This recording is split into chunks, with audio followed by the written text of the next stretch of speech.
Hello students, good morning to all of you. In the last lecture we are discussed about the commercial use of microorganisms, right? In this day we will start the medicinal use of microorganisms. आज के इस lecture में हम medicinal use of micro organism discuss करेंगे कि किस तरीके से माइक्रो ऑर्गेनिज्म को मेडिसिन बनाने में यूज किया जाता है। इससे पहले हमने देख लिया कि जो लैक्टोबैसिलस माइक्रो ऑर्गेनिज्म है वो मिल्क को कर्ड में कन्वर्ट कर देता है। बहुत सारे माइक्रो ऑर्गेनिज्म की ईस्ट क्या करता है, अल्कोहल का फॉर्मेशन करता है। उसी तरीके से कुछ बैक्टीरिया एंड फंजाई हैं जो एज अ मेडिसिन, जिनसे मेडिसिन बनाई जाती है, एज अ मेडिसिन की तरह वर्क करती है। तो आज के इस लेक्चर में हम यही जानेंगे कि how micro organism produced medicine, किस तरीके से माइक्रो ऑर्गेनिज्म से मेडिसिन को प्रिपेयर किया जाता है। रिकॉल करते व्हेन यू आर कॉल्ड, अगर जब आप बीमार पड़ते हो, राइट, तो द डॉक्टर क्या करता है, आपको एंटीबायोटिक्स देता है, टैबलेट देता है, इंजेक्शन देता है, राइट, कैप्सूल देता है, जिससे आप कुछ दिनों में क्या हो जाते हो, ठीक हो जाते हो, रिकवर हो जाते हो, राइट। तो जो डॉक्टर आपको एंटीबायोटिक्स देता है वो क्या करती है, आपको नॉर्मल कर देती है, यानी आपको जो भी फीवर है, जैसे कि टाइफाइड है या फिर कुछ भी है, कोई कफ है, कॉमन कोल्ड है, तो वो क्या होता है, सही हो जाता है, आप बिल्कुल ठीक हो जाते हो, रिकवर हो जाते हो। क्लियर? तो ये जो एंटीबायोटिक है, the source of antibiotic is micro organism. जो एंटीबायोटिक्स डॉक्टर आपको देता है, जो भी टैबलेट या कैप्सूल देता है, उसका सोर्स क्या है, माइक्रो ऑर्गेनिज्म। वो एंटीबायोटिक्स, वो मेडिसिन कहाँ से ऑब्टेन्ड होती है, माइक्रो ऑर्गेनिज्म से बनाई जाती है। तो what is antibiotic? The medicine is the medicine which kill the microbes. कैसे कहेंगे आप लोग? द मेडिसिन विच किल और stop the growth of micro organism are called antibiotic. ऐसी मेडिसिन जिसका इस्तेमाल हम माइक्रो ऑर्गेनिज्म को किल करने के लिए करते हैं, वो क्या होती है, एंटीबायोटिक। देखिए, जब भी आपको कोई फीवर होता है, राइट, या फिर इन्फ्लुएंजा है, या फिर कोई कफ है, कोई भी बीमारी, कोई भी डिजीज आपको होती है, तो वो क्यों होती है, उसका रीजन है माइक्रो ऑर्गेनिज्म। जैसे कि बैक्टीरिया अगर आपकी बॉडी में इंटर कर जाए तो वो क्या क्या काज कर सकता है, हो सकता है आपकी बॉडी में टीबी काज कर सकता है, वो टाइफाइड काज कर सकता है, राइट, बहुत सारी डिजीज काज कर सकता है। तो जो ये माइक्रो ऑर्गेनिज्म डिजीज काज करते हैं, राइट, तो उनको कैसे आप उनसे बच सकते हैं, कैसे आप उससे ठीक हो सकते हैं, तो हम क्या करते हैं, डॉक्टर के पास जाते हैं, डॉक्टर हमको क्या देता है, एंटीबायोटिक्स का टैबलेट देता है या कैप्सूल देता है, राइट। और ये एंटीबायोटिक्स कहाँ से बनाई जाती है, माइक्रो ऑर्गेनिज्म से, यानी कि बैक्टीरिया एंड फंजाई से क्या होता है, एंटीबायोटिक्स मेडिसिन बनाई जाती है। वी कैन से दैट, हम कह सकते हैं कि what is antibiotic? Antibiotic is a medicine which are used to kill or stop the growth of bacteria and microorganism। कह सकते हैं, बैक्टीरिया ना कहिए, बस कहिए माइक्रो ऑर्गेनिज्म। कैसे डिफाइन करेंगे? The medicine which are used to kill or stop the growth of microorganism called antibiotics। और antibiotics was prepared by, first time जो एंटीबायोटिक्स का प्रिपरेशन किया था वो थे अलेक्जेंडर फ्लेमिंग। अलेक्जेंडर फ्लेमिंग ने सबसे पहले एंटीबायोटिक्स बनाई, जिसका नाम था penicillin. Penicillin is the first antibiotic which are prepared by Alexander Fleming. जो पेनिसिलिन है वो पहली एंटीबायोटिक्स है जिसका प्रिपरेशन जो है प्रिपेयर किया था अलेक्जेंडर फ्लेमिंग ने। और ये कैसे बनाई जाती है एंटीबायोटिक्स? माइक्रो ऑर्गेनिज्म का यूज करके जो एंटीबायोटिक का प्रिपरेशन करते हैं वो माइक्रो ऑर्गेनिज्म के यूज से बनते हैं, जैसे कि बैक्टीरिया हो या फंजाई, उसी से हम क्या करते हैं एंटीबायोटिक बनाते हैं। और डॉक्टर क्या करता है, उसी एंटीबायोटिक को देता है बहुत सारी डिजीज से रिकवर होने के लिए, राइट।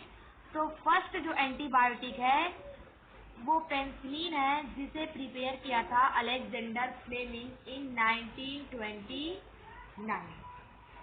1929 में अलेक्जेंडर फ्लेमिंग ने सबसे पहली एंटीबायोटिक पेनिसिलिन को बनाया था, राइट।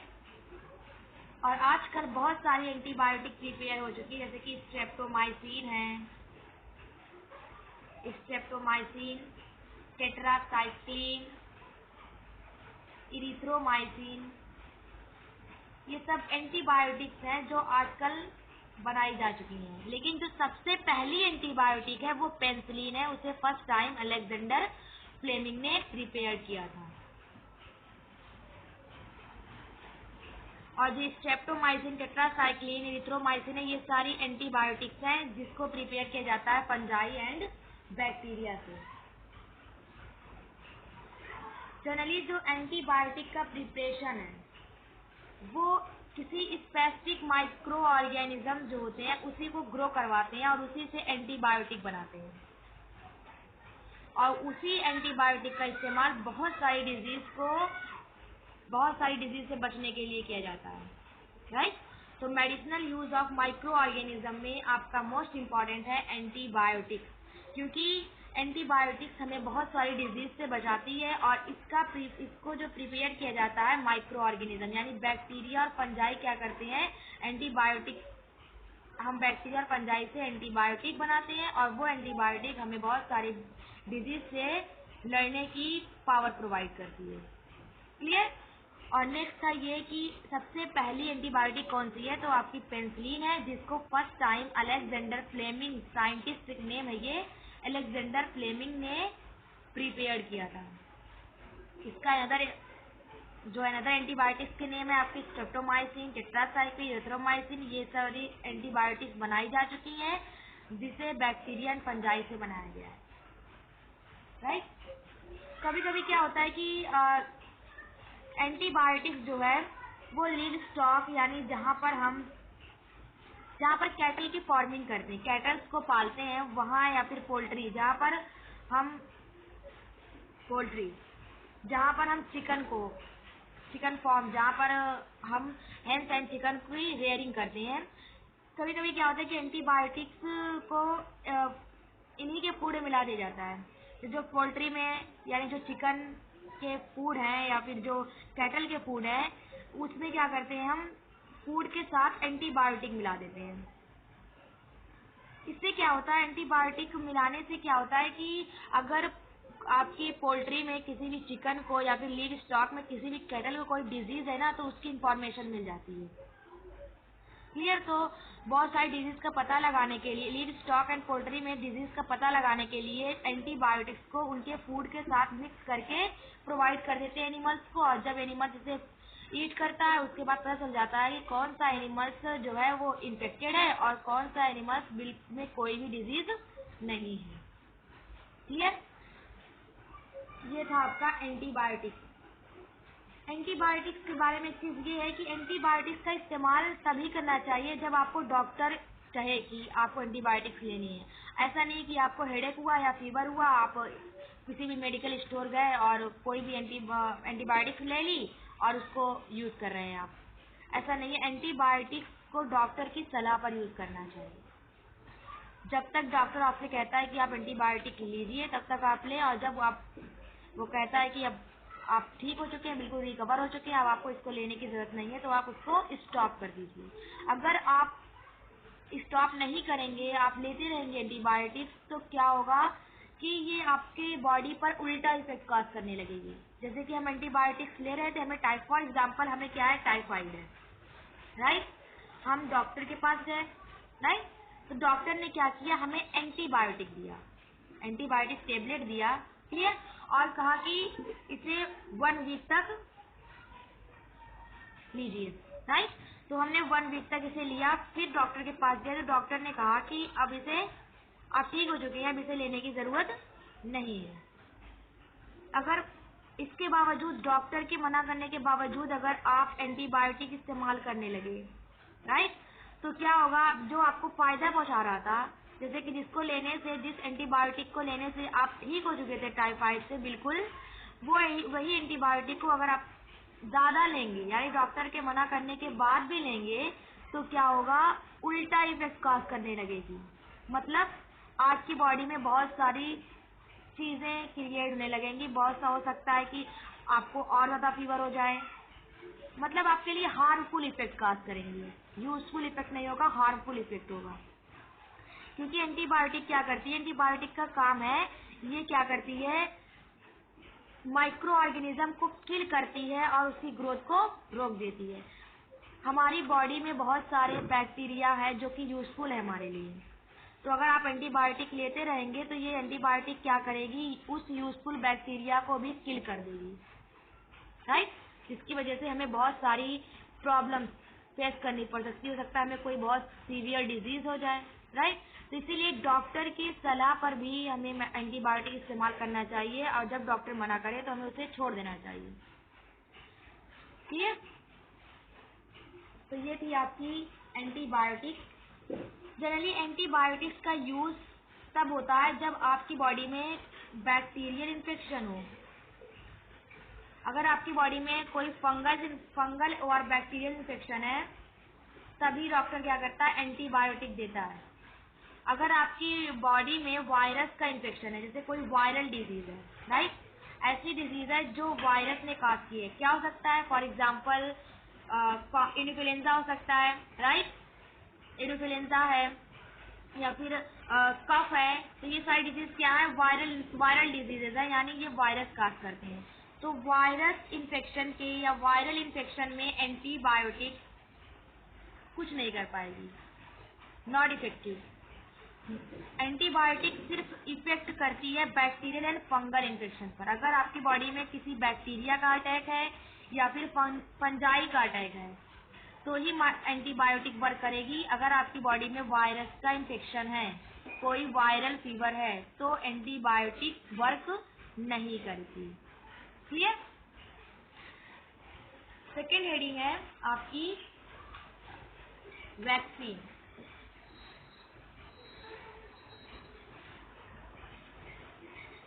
वैक्सीन मतलब टीका लगवाते हैं ना बच्चों को, जो चाइल्डहुड में रहते हैं 1 to 5 ईयर के बीच में। वैक्सीन, बच्चों को वैक्सीन दी जाती है। आप सबने भी ली होगी, और आपके जो छोटे सिस्टर एंड ब्रदर्स हैं वो सब भी लेते होंगे। तो वैक्सीन क्या? When a disease carrying microbes in our body, अगर आपकी बॉडी में कोई भी डिजीज काजिंग माइक्रोब्स इंटर कर जाए, इट में भी बैक्टीरिया, फंजाई और प्रोटोजोआ, कुछ भी हो सकता है, बैक्टीरिया भी हो सकता है, फंजाई भी हो सकता है, या फिर आपका प्रोटोजोआ भी हो सकता है। अगर कोई भी माइक्रो ऑर्गेनिज्म और माइक्रोब्स आपकी बॉडी में इंटर कर जाता है, तो आपकी बॉडी, सपोज ये क्या है? बॉडी है, राइट, और ये क्या है? माइक्रोब्स है, और ये माइक्रोब्स आपकी बॉडी में इंटर कर गया, तो आपकी बॉडी क्या करेगी? प्रोड्यूस करेगी, बॉडी प्रोड्यूस एंटीबॉडी। आपकी बॉडी क्या प्रोड्यूस करेगी? एंटीबॉडीज का प्रोडक्शन करेगी। और दीज एंटीबॉडीज, ये जो एंटीबॉडीज है आपकी, वो क्या करेगी? इस माइक्रोब से, जो आपकी बॉडी में इंटर कर गया है, इस माइक्रोब से क्या करेगी? फाइट करेगी और उसे किल करके भगा देगी।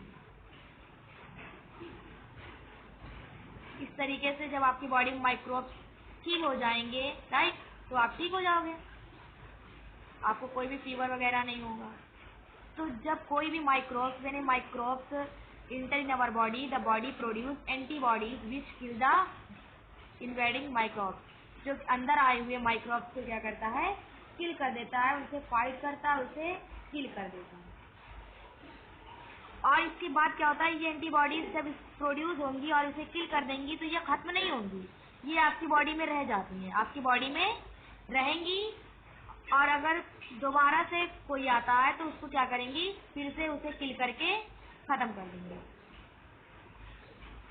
एंटीबॉडीज खत्म नहीं होती है कि जब भी कोई माइक्रोब्स इंटर करता है आपकी बॉडी एंटीबॉडीज का प्रोडक्शन करती है और ये एंटीबॉडीज माइक्रोब्स को किल करके आपकी बॉडी से हटा देता है, मतलब साफ कर देता है, बिल्कुल आपकी बॉडी में कोई भी इन्फेक्शन नहीं रह जाता। और इसको किल करने के बाद ये एंटीबॉडी क्या करती है, उस माइक्रोब्स को याद कर लेती है, याद करती हैं, और जब फर्दर दोबारा से वही माइक्रोब्स आपकी बॉडी में इंटर करता है तो ये एंटीबॉडीज क्या करेंगी, उसे उसी वक्त किल कर देती हैं, फाइट करेंगी और किल कर देंगी, और फिर उसके आपकी बॉडी में रह जाती है, खत्म नहीं होती है। तो इसी तरीके से वैक्सीन वर्क करती है। जो वैक्सीन है वो इसी तरीके से वर्क करती है। वैक्सीन को क्या किया जाता है, आपने देखा होगा बच्चों में, सपोज ये किसी बेबी की बॉडी है, वैक्सीन को क्या करते हैं, इंजेक्ट कर देते हैं। जैसे कि पोलियो वैक्सीन सब जानते होंगे, राइट, पोलियो वैक्सीन, पोलियो की ड्रॉप सबने पी होगी, राइट। तो पोलियो ड्रॉप में क्या होता है, पोलियो की वैक्सीन को बच्चों के माउथ में डाला जाता है, 1 ड्रॉप या 2 ड्रॉप, राइट। तो इससे क्या होता है, ये पोलियो वैक्सीन बॉडी में जो भी बच्चा होगा उसकी बॉडी में जा करके क्या करती है, एंटीबॉडी को बनाती है, क्या करती है, एंटीबॉडी का प्रोडक्शन करती है। और जब कोई माइक्रोब्स उस बेबी की जिसको हमने पोलियो वैक्सीन दिया है उसकी बॉडी में इंटर करेगा तो ये जो एंटीबॉडीज प्रोड्यूस हुई है इसकी बॉडी में, वो क्या करेंगी, उसको किल करके फाइट करेंगी और किल कर देंगी। इसी तरीके से आपकी वैक्सीन जो है वर्क करती है। बहुत सारी वैक्सीन आपने देखी होगी, जैसे कि पोलियो है, स्मॉल पॉक्स है, polio, small pox, right, typhoid, बहुत सारी वैक्सीन हैं जिसको हम इंजेक्शन के थ्रू और माउथ के थ्रू लेते हैं। पोलियो की वैक्सीन को माउथ के थ्रू लिया जाता है और स्मॉल पॉक्स यानी बहुत सारी जो वैक्सीन है इसको हम थ्रू इंजेक्शन के थ्रू अपनी बॉडी में इंजेक्ट करते हैं।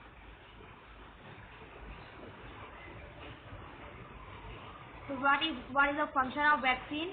वैक्सीन क्या करती है, vaccine produce antibodies which kill the disease causing microbes. जो क्या करती है, वैक्सीन एंटीबॉडी का प्रोडक्शन करती है और वो एंटीबॉडी माइक्रो ऑर्गेनिज्म को किल कर देती है, मतलब डिजीज आपकी बॉडी में क्या होती है, खत्म हो जाती है।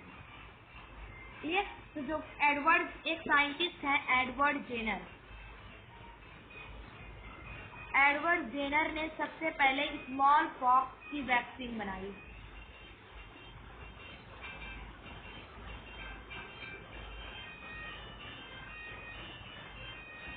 सबसे पहले जो एडवर्ड जेनर थे, ये एक साइंटिस्ट है, इन्होंने स्मॉल पॉक्स के लिए वैक्सीन का प्रिपेयर किया था इन 1798 में।